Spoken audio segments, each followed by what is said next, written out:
Suami serta kerabat tak kuasa membendung tangis saat menjemput Novia Nurwana, salah seorang korban kebakaran perkantoran Teradron di Rumah Sakit Polri Kramat Jati, Jakarta Pusat. Sang suami nampak terpukul dengan kepergian sang istri yang tengah hamil 8 bulan anak pertamanya. Usai diserahkan, jenazah korban akan diberangkatkan menuju kampung halamannya di Kabupaten Tanggamus, Kota Lampung untuk dimakamkan. Satu persatu keluarga korban mendatangi posko antemortem Rumah Sakit Polri Kramat Jati, Jakarta Timur Selasa sore. Bau sakit, bau mutung. Isak tangis pun tak terbendung saat keluarga mengetahui salah satu kerabatnya menjadi korban dalam peristiwa kebakaran di PT Teradron. Jalan Suprapto Blok A. Sebelumnya sebuah gedung 7 lantai kantor perusahaan jasa pesawat tanpa awak atau drone di Jalan Letjen Suprapto, Kebayoran, Jakarta Pusat terbakar.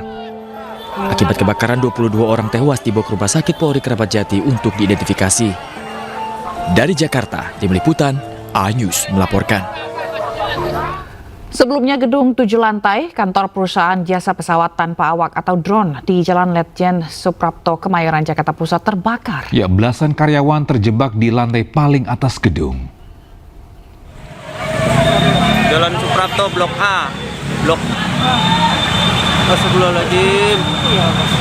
Astagfirullahaladzim.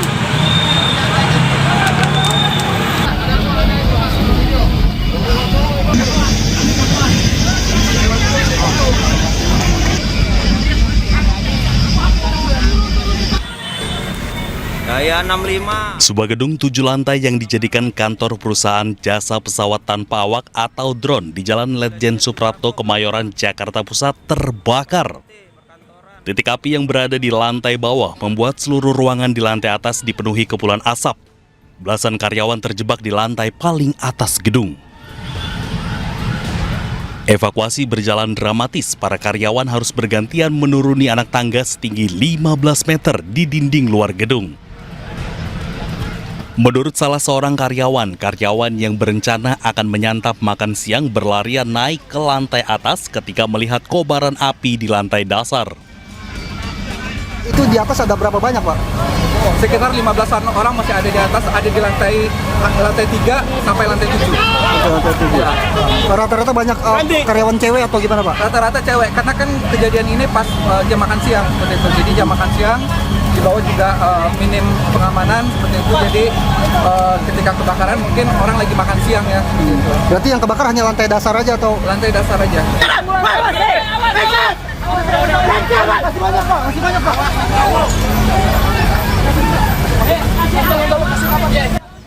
Api berhasil dipadamkan 1 jam kemudian setelah 28 unit mobil damkar diterjunkan ke lokasi. Belum diketahui pasti penyebab gedung tersebut terbakar. Dari Jakarta, Rani Sanjaya, A-News melaporkan. Ya, sementara itu Puslapfor Mabes Polri melakukan olah TKP titik awal dugaan kebakaran di gedung kantor Teradron, Jakarta. Selain itu, ia menyampaikan saksi kunci kebakaran masih mengalami kondisi terguncang. Sejujurnya tadi pada saat kami melakukan kegiatan pemeriksaan kriminalistik TKP, salah satu obstacle-nya adalah saksi yang mengetahui persis peristiwa saat ini masih dalam keadaan terguncang. Mari kita doakan agar saksi bisa pulih dan setelah nanti dapat memberikan informasi dan juga keterangan kepada kami dan juga penyidik, kami akan lakukan kembali pendalaman. Untuk hasil yang kedua yaitu dari tim Bioser Bit Kimbiofor Puslapfor Barreskrim Polri dapat disampaikan kepada teman-teman dan masyarakat bahwa atas koordinasi antara tim Kimbio dengan tim penyidik dan juga tim identifikasi untuk korban sejumlah 22 ditemukan dalam keadaan utuh dan masih. Ya, pemirsa, Kapolres Metro Jakarta Pusat, Kombes Pol Susatyo Purnomo Condro telah memeriksa sejumlah saksi untuk mengetahui penyebab kebakaran. Ya, sementara itu Pemprov Jakarta akan menanggung biaya korban kebakaran tersebut.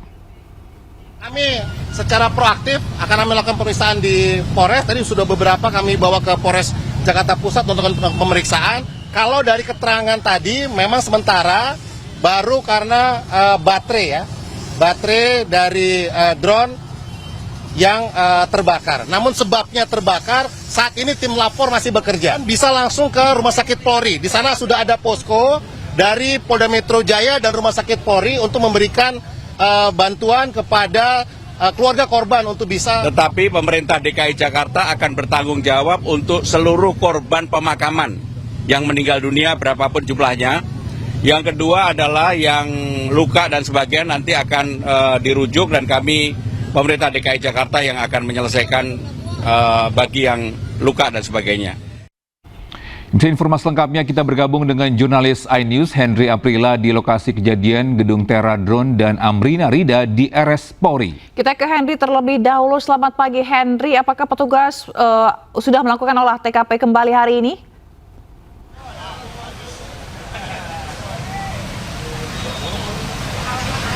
Pantauan kami hari ini, Togi, Zila dan juga pemirsa, memang sekiranya belum ada pergerakan yang cukup berarti, namun dari sejumlah pihak dari pengamanan maupun kepolisian dan juga pihak dari TNI Polri ini juga sudah mulai berada di lokasi. Namun untuk saat ini kami belum menerima informasi pasti apakah akan juga dilakukan olah TKP.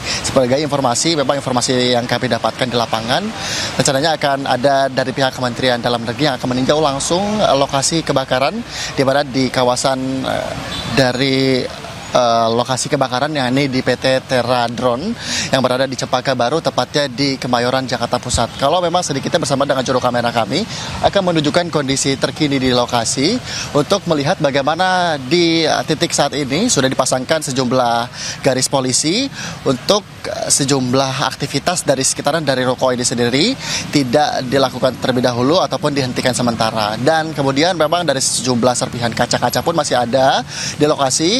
Dan informasi yang kami terima memang titik dari kebakaran sendiri ini bermula dari lantai 1 yang terlihat di layar kaca ataupun layar televisi Anda, Pak Pedisa dan juga Zila dan juga Togi. Ini terlihat memang kebakaran berada di titik lantai 1.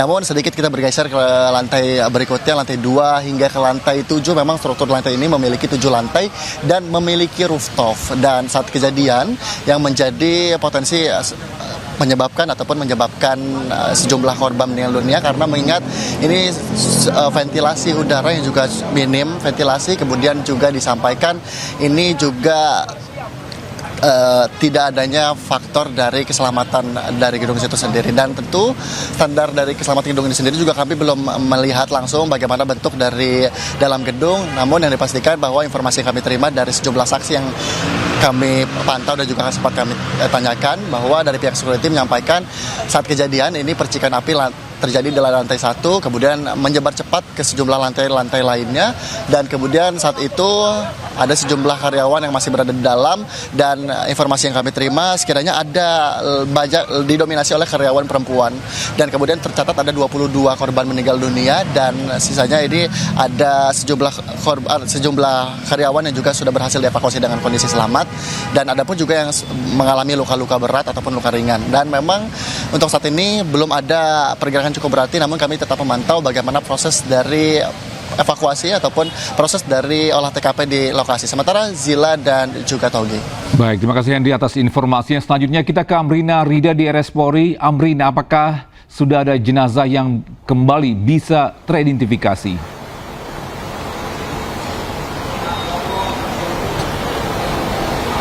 Ya, Togi dan Zila, informasi terakhir yang kami dapatkan ini nampaknya datanya masih sama seperti kemarin malam, yakni baru ada 3 korban meninggal dunia yang berhasil diidentifikasi oleh tim dokter di Rumah Sakit Polri Kramat Jati, yang mana 3 korban meninggal dunia tersebut ini identitasnya adalah 2 berjenis kelamin perempuan dan juga 1 berjenis kelamin laki-laki. Sementara untuk 2 korban meninggal dunia yang berjenis kelamin perempuan ini kemarin pun juga sudah diserahkan begitu ya jenazahnya dari pihak RS Polri Kramat Jati kepada pihak keluarga untuk kemudian tentunya dimakamkan sesuai dengan keputusan dari masing-masing keluarga. Sementara untuk 1 jenazah laki-laki yang meninggal dunia, begitu ini informasi yang kami dapatkan hingga saat ini jenazahnya masih berada di gedung instalasi forensik RS Polri Kramat Jati dan belum diserahkan ke keluarga karena masih menunggu kedatangan dari pihak keluarga. Artinya memang hingga saat ini baru 3 identitas dari korban meninggal dunia tersebut yang berhasil diidentifikasi oleh tim RS Polri Kramat Jati.